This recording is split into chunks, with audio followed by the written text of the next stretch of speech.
Welcome back to Blurred Limits. Today we go through the final 6 rules in Jordan Peterson's 12 Rules for Life and Antidote to Chaos. Tip number 7, pursue what is meaningful, not what is expedient. Yes, sir. Let's hear it. I like, this is one of my most favorite rules from Jordan Peterson. He always talks about it. He talks about pursuing meaning and how you shouldn't pursue happiness, right? And the reason that he always says it is because, you know, a person who is happy all the time is a clinically diagnosed manic, right? Mm-hmm. That's really you can't always be happy, right? Exactly. Like, that's what, if you want to see what true and ultimate happiness is, look at a person who's literally crazy. Because that person goes through periods of absolute happiness. The issue with having periods of absolute happiness is that right afterwards, you fall into periods of absolute depression, right? And so he always says, you don't want to be happy all the time, right? Because then you would literally be an insane person. He said the better of the solutions is that pursue what is meaningful. Right? And Nietzsche always says that a person who has a strong enough why can withstand any how. Explain that a little further. So if your why is strong enough, then the circumstance doesn't matter. When it gets tough, you'll be able to push through it. That's the how? The how was the kind of bit that was like... Yeah. I think that's what he said. I feel like I've heard it before, but the how was the bit on that. He who has a strong enough why can withstand any... I think it is how. Yeah.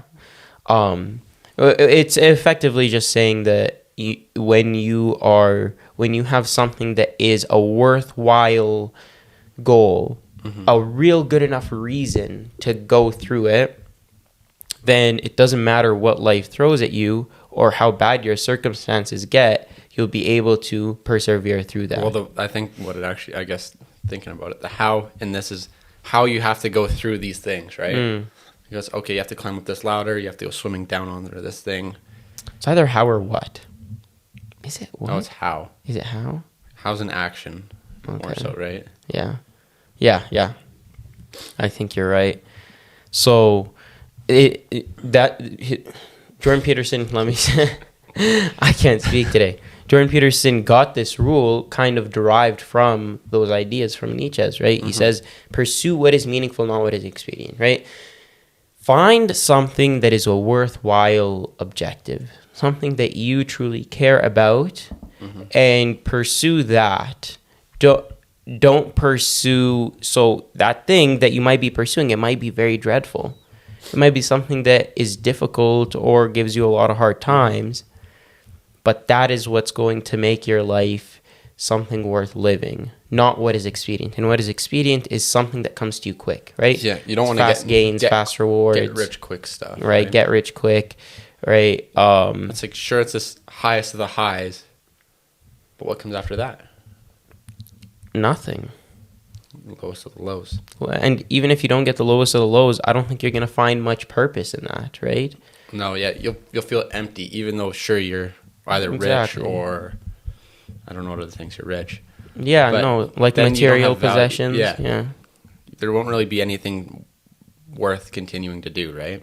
Yeah. And I think we see a lot of examples of this where there's a person who sort of pursued what was expedient, and as time went on, they got everything that they could possibly want, right? They got a lot of money, they got a lot of success, so to speak, all this stuff, but then they left that and they started to, they started a charity or something.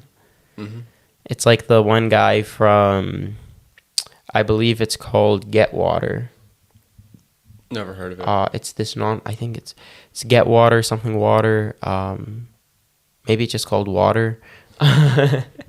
But it's this massive organization, one of the biggest New York based charities that donates water. Like, they build water wells and stuff like that in impoverished communities throughout the world. And the guy who started it used to be a nightclub promoter, right? One of the most successful nightclub promoters in New York City. and he made a lot of money. He went to a lot of parties all day, all night. But after a while, he found himself in a slump. He was like, what's the point? And then... But what if that's... Can you do it that way? You get rich quick and then you pursue what's meaningful. Is that another way to do it? Well, I think maybe if you get rich quick, it shows you that the thing that you were running after was not as it appears. Right? Where, when you initially your goal is to get rich quick, right? Mm-hmm. But then after you get it, you realize, oh, now who knows? Maybe you're right. Maybe a person needs to get material possessions to realize that they're not worth it. No, well, but then you can also use those material possessions to then pursue something meaningful. Yeah, that's true. That's very true. Or then you have the money, then you have the financial freedom, then you don't have to worry about it, and then you can pursue what's meaningful because there's no money behind it. It's not either it's high cost or you don't get paid to do it. Now, I think that what you're saying is kind of on track with this rule, because if your goal from the get-go is like, okay, I'm going to get money to then do this, then that's great because you're still pursuing something meaningful. Right? Yeah. And the end goal is still meaningful. But if the pursuit is, I think where the trouble lies for a lot of the people, it's, I'm just going to get rich for the sake of getting rich because the riches is my end goal, right? It's just to get rich. And I think maybe that's where they struggle a lot. Well, I think if you have struggles finding what's meaningful, I think pursuing money is not a terrible thing, right? Isn't there that saying, it's like people would rather cry in a Ferrari than on a bike or something like that? Oh, it's like I'd rather cry in a Ferrari than be happy in a Toyota or something. No, but I think when you're comparing sad to sad, I think you'd rather be sad but rich than sad and... Oh, yeah, obviously. You'd rather be sad than rich. But that's why, I think maybe if you don't know what's meaningful, maybe it's not a bad idea to pursue something that's monetary. Yeah, I don't think that there's something inherently wrong with material possessions. No, me neither. Right? I think that there's a lot of people out there who are very wealthy, who have done a lot of very good things with their wealth. Mm-hmm. I think where the problem, and who knows, it's like the J. Cole lyric. He says, I know that not everything that glitters is gold, but till you get it, how can you know? You know what I'm saying? So it's like... Or in the Dreamville shirt, too. Yeah. Oh, it's no big deal. But, it's the same. It's that idea where, okay, until I get a lot of money, how can I know that that's not actually what I want? Maybe that's what, the nightclub guy, too. He's like, oh, get the money. And then okay, no. And so I think Jordan Peterson, these are life rules, right? Where he's telling you... He's trying to save you the trouble. Maybe you have to go through the trouble. I think this one, you probably do have to go through the trouble. Yeah. Again, you don't know what is meaningful. Maybe that thing that's expedient you think might be meaningful. And I think changing is a part of it as well. As time goes on, you begin to adjust what is meaningful to you. There is no... okay, I've decided this is going to be my life passion, and then I do that the entire time. Mm-hmm. Some people get that, but that doesn't necessarily have to be true for you or me. I think this might be right in the stock market, though. Right? Pursue what is meaningful, not what is expedient. Meaningful being the blue chips, being those ones that are just up and up and up slowly but surely. The get rich or the expedient are a lot of these new cryptocurrencies or these penny stocks, right? Yeah. Where you're guaranteed to be good with the blue chips, meaning when you're following your meaning, right? You'll always be, even if you're bad, you're still good in reality, right? And what's the word? I guess in comparison to other things, you're still okay because you're pursuing meaning. If there's a dip in that blue chip, or it'll go up, right? Yeah. When you're pursuing something meaningful, good follows the bad. But when it's something expedient, oftentimes the bad follows the good. Right, in those you get rich, you get this big jump, and then everything from there is down, right? And I think this is a general I was about to say, I think this is a general rule for life. Yeah, no kidding. Where, like, if the thing that you're pursuing, maybe it's a little bit harder, it takes a little bit more time, a little bit more effort, a little bit more courage, then generally speaking, that's the thing where all the gold is. Yeah, I think if you look in relativity between what's meaningful and what's expedient, we'll talk back to stocks because it's easy to compare.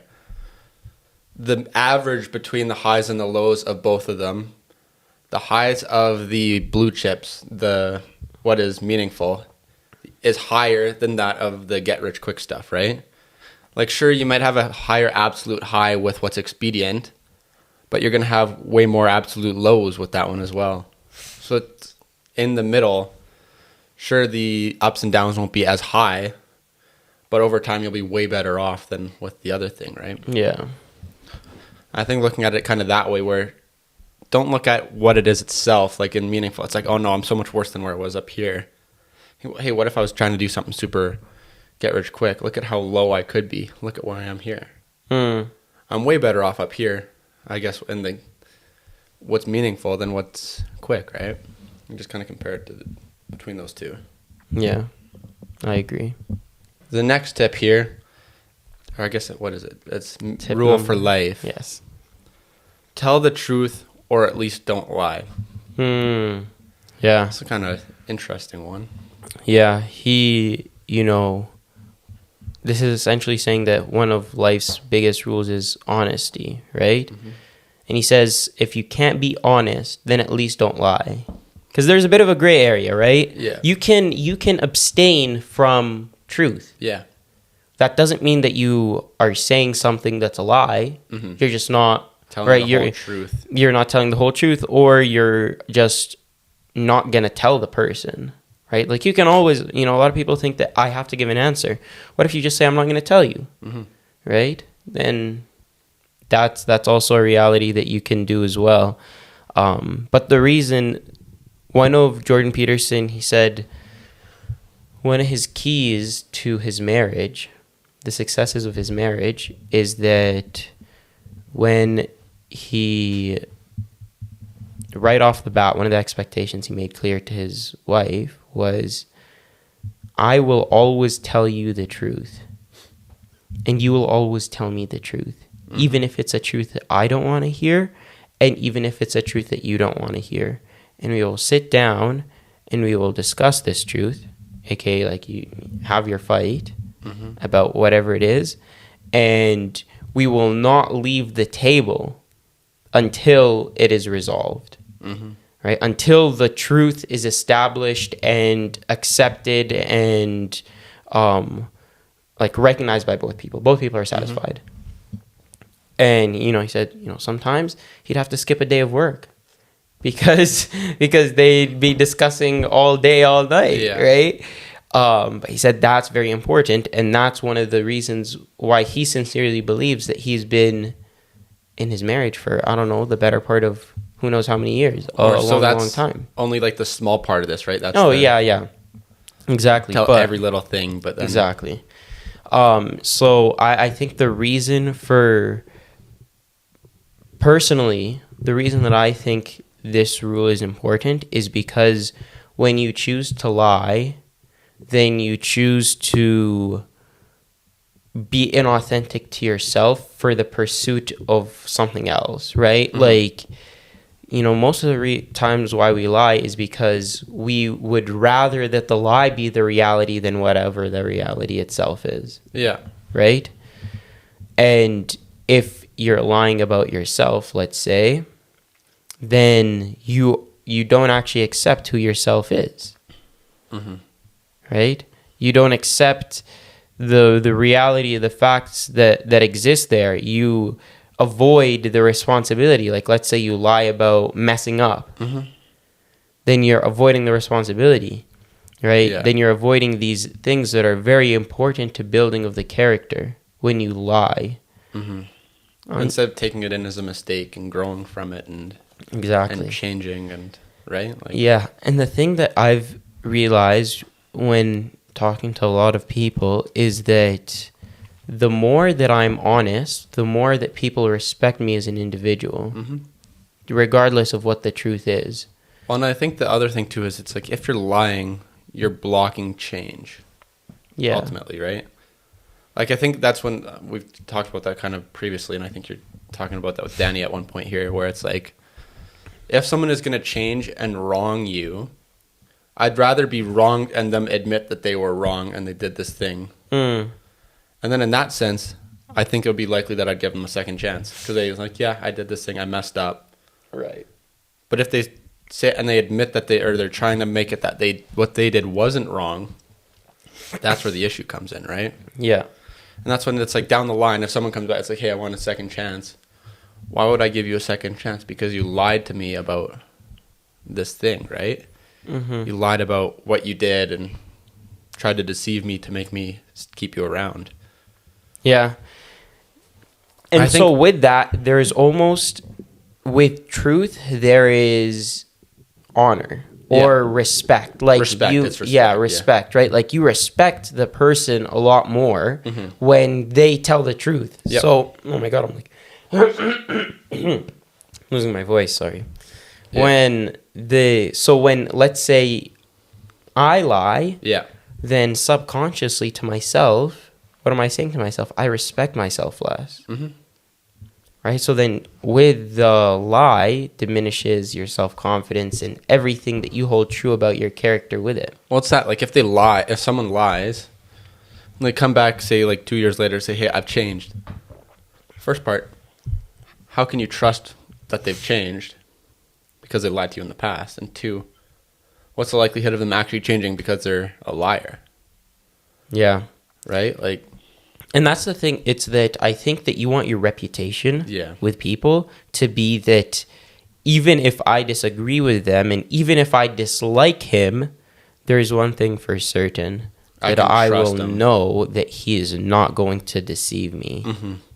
Right? That he's going to tell the truth, even if the truth is something that I don't particularly like. I think that's the thing, right? Is like the world is such a deceiving place. Like everyone's trying to kind of get the upper hand, kind of sneak behind people to get the thing. Like it's like if you can know for sure that you can trust someone, even if sure they might have wronged you or you disagree, you know 100% that you can take their word as what it is.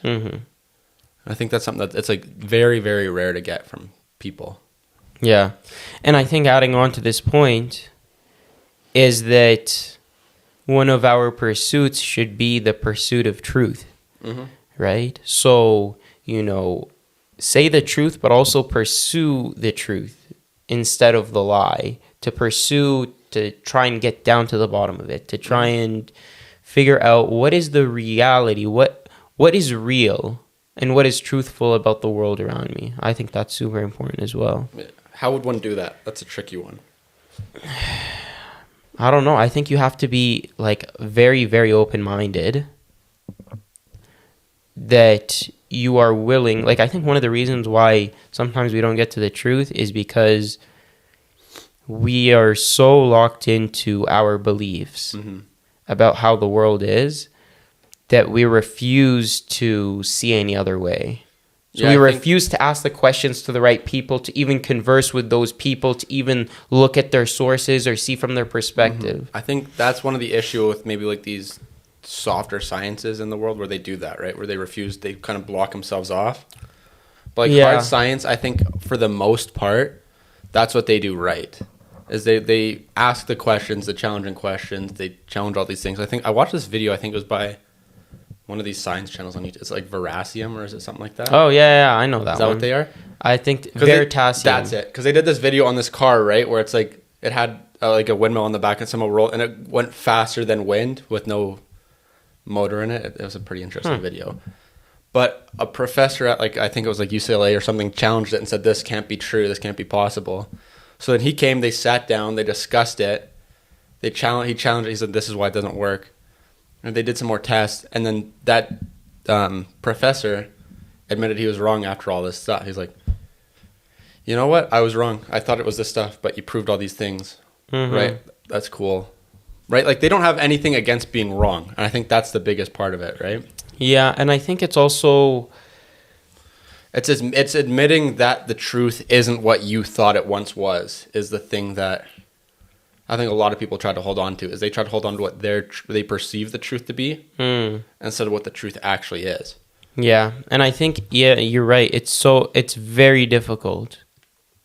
It's very difficult to do that because when you admit that the reality of the world is different than what you thought, then you're admitting that I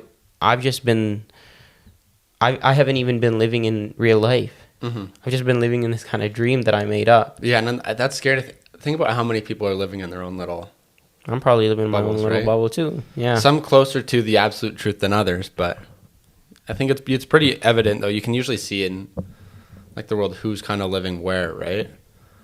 Yeah, and like, is there such a thing as a person who can live in absolute truth? Probably not. Probably not. I don't know. I think we can get close to it. And I think that's the biggest thing, right? Is get as close to that absolute truth as you can. Right. Exactly. To get as close as you possibly can. Yeah. If you're doing so, then you won't be wronging people. You'll be able to know when people are wronging you for the most part. But I think doing that, then it sets you up to be just a trusting person or trustable person. Yeah, trustworthy person. Yeah. Yeah. The next one here, assume that the person you are listening to might know something you don't. This one is probably one of the keys, right? That's goes right back onto what we were just talking about, basically. Yeah. Like, there's so many conversations that we walk into where, especially if they're topics that we know a lot about, or think we know a lot about, and we're not there to have a real conversation or a discussion. Mm-hmm. We're there to preach. Ego boost. Right? To preach. Yeah, exactly. To basically have this crazy ego boost. And so this rule is that, listen to people even though maybe you know more than them, but assume that they have something you don't. You never know. They might have like one small point that you're like, oh, I thought that was different. Yeah, and this is something that I really appreciate about Jordan Peterson is that if you listen to his interviews, especially when sometimes, a couple years ago, when they would have Jordan Peterson on their news channels and stuff, they would be trying to catch him. And you could tell the reporter is asking leading questions. They're doing these things. But Jordan Peterson would be sitting there and he would be listening and he'd be listening intensely, right? And he would really be trying to take in whatever it is that they're saying.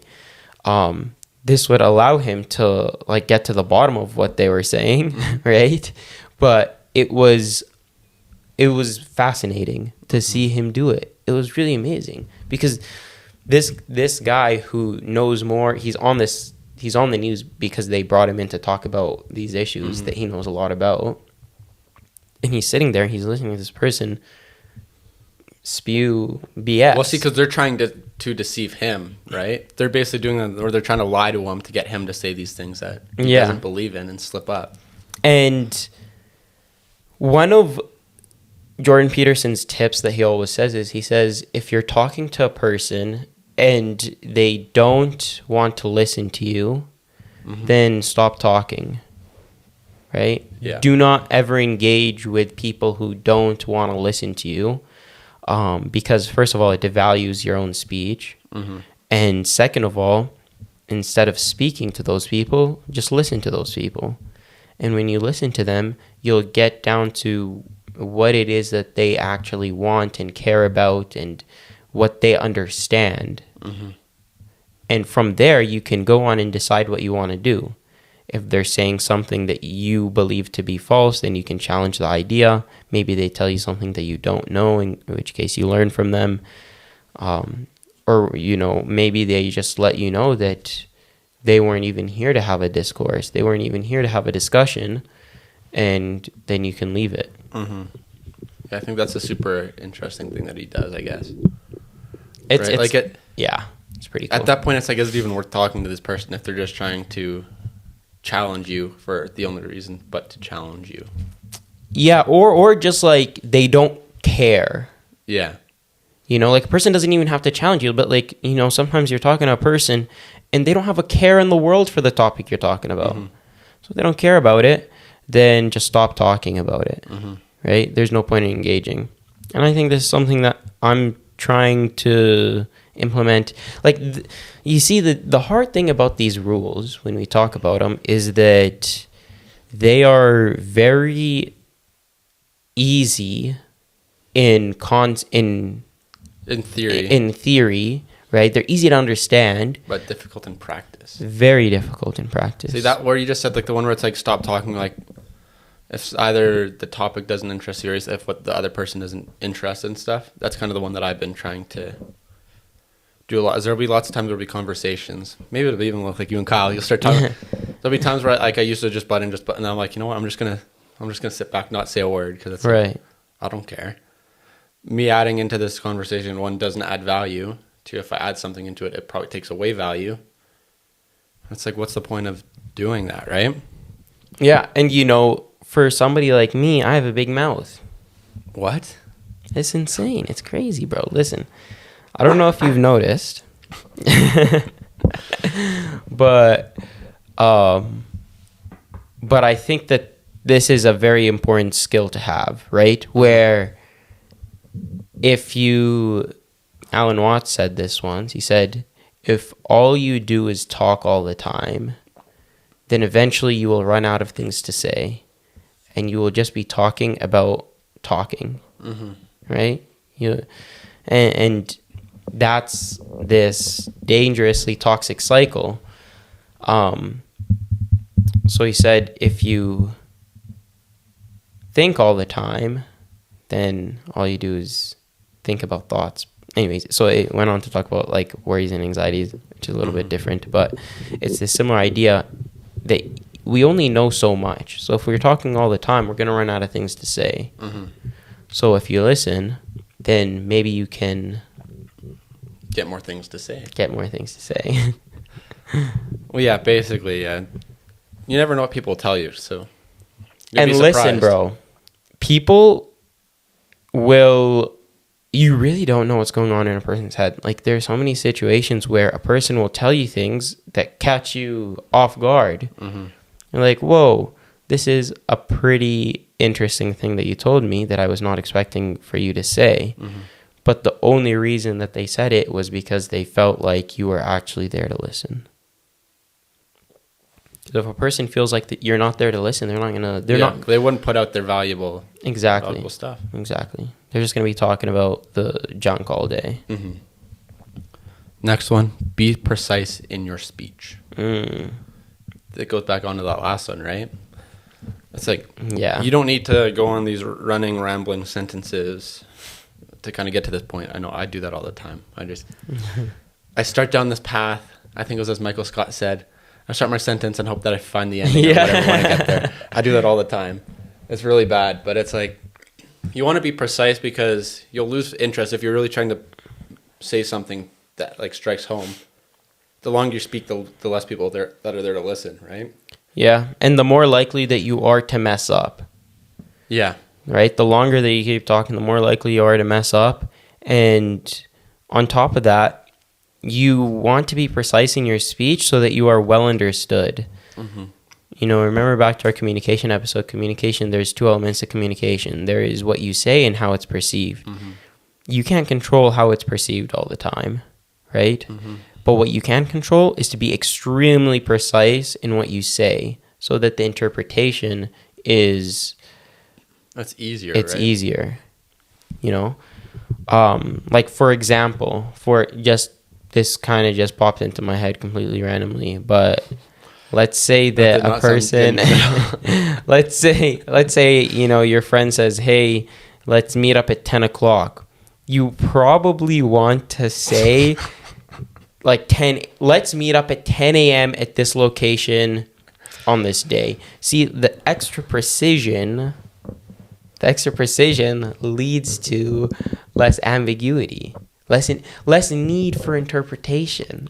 Yeah, well, when I say precise, in this terminology, precise, I view short.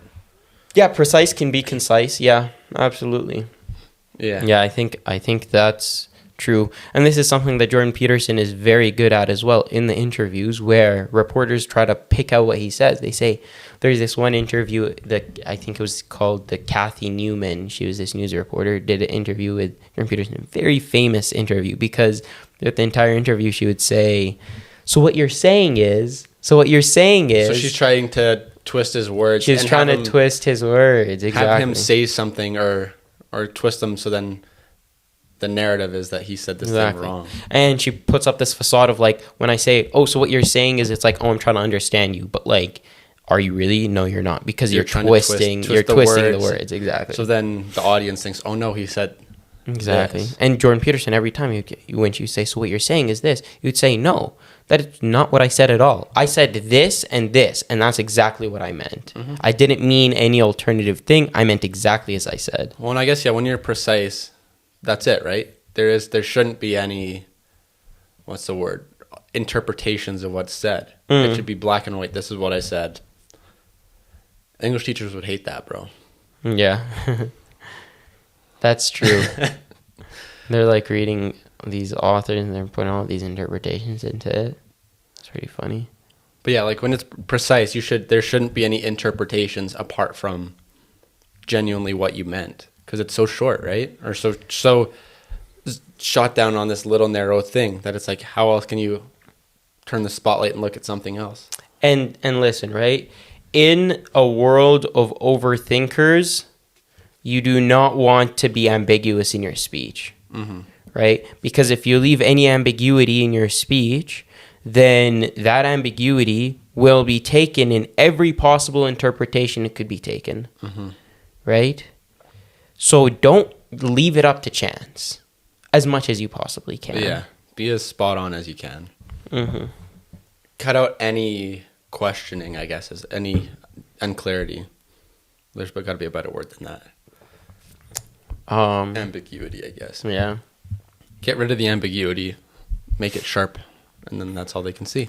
Exactly. Next one is, do not bother children when they are skateboarding. Yes, sir.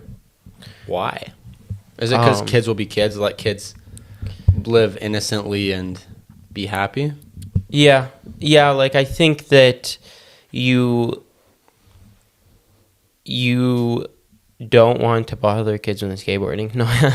That's because it's like, if you bother them, then you're taking them away from what is like, I guess technically in that it's what makes them happy.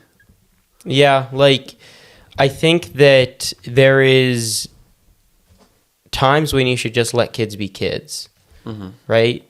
And allow a kid to possibly engage in something that is dangerous, right? Such as skateboarding, which might be a little bit dangerous, but that's mm-hmm. fine.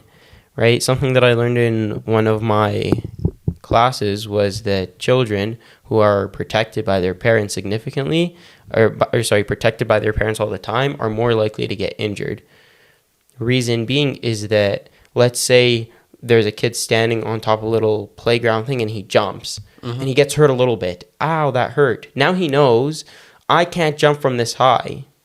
But let's mm-hmm. say the parent comes and they're like, oh, no, don't jump from that high, right? Kid goes, plays around some more. When the parent's not looking, the kid's on a higher platform. Mm-hmm. Now they jump and they get seriously hurt. Why? Because they didn't get that initial run, right? I guess it's let kids learn from their own lessons. Exactly. Let kids learn. So that's like one of the ways that this tip can be interpreted. And like you said, in times when kids are playing and being kids, allow them to be kids, right? Don't try to infringe your rulings on them when they're being kids. Yeah, because I guess you can only be kids and be, I guess, innocent, or I guess more better, like unaware for so long, right? Exactly. And it's important that you allow them to leverage their potential as kids, because kids are effectively balls of potential, right? They can become anything and they can be molded and shaped into effectively whatever. Yeah. Me and you, not so much, right? We've got speak for yourself, right? Like we have a lot less potential than kids, and somebody who's a 40-year-old has way less potential. And if you're 80 years old, you have significantly less potential. Hey, bro, tell that to the colonel. No, but just Just because you have less potential doesn't mean that you can do less things. It means that because me and you, we have less potential than kids, but we're way better at kids. I think the potential than kids at some things. We narrowed in. The potential, I think, is it's like higher up, right? And we're climbing down this cliff towards this thing. Yeah. The kids are at the top of the cliff still. We're walking down the cliff towards our meaning or whatever it is, right? Yeah. That's kind of how I'm like. And if you're like 40, you're at the bottom of the cliff. So say if you jump, there's less potential. But if you're a kid, you're still at this top of this cliff. So you jump, lots of potential. Yeah. Yeah, you can look at it like the hill. Another way that I like to look at it is like a funnel, right? Where kids are at the very top of this funnel, and they are all this potential. We are closer to the bottom of the funnel. Where that point is in the funnel, the small little hole in the funnel that lets you through, that is what you decide to pursue in life. Okay. Yeah. You know what I'm saying? Now, but kids, can't you go back in that funnel, though? Because what if you go through the funnel? Can you not come back in? You can probably come back in, but how many times can you come back in? Not many. You've only got a few shots. Yeah. You've only got a few times in your life where you can decide, better not mess it up. But with kids, because they're all this potential, they can't fit through that funnel. So they have to lose some of that potential because you can't be everything. Yeah. Kids can be everything, but you can't be everything. They had all that potential. They'd go in and out of the funnel at the other side. Like you can't be the best soccer player, basketball player, football player, doctor, and scientist at the same time. Thin. Exactly. Kids have the potential for that. To be whatever they want. Yeah. But by having the potential to be whatever you want, in reality, you're nothing. So as time goes on, as you grow older, you let go of some of these things. You choose to let go of them.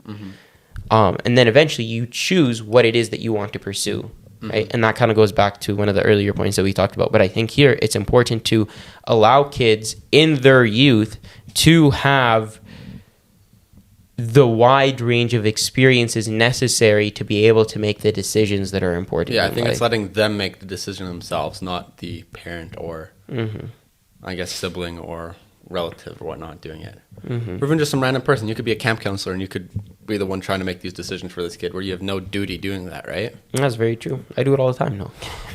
Kidding. Haha. I'm a comedian. I know. See?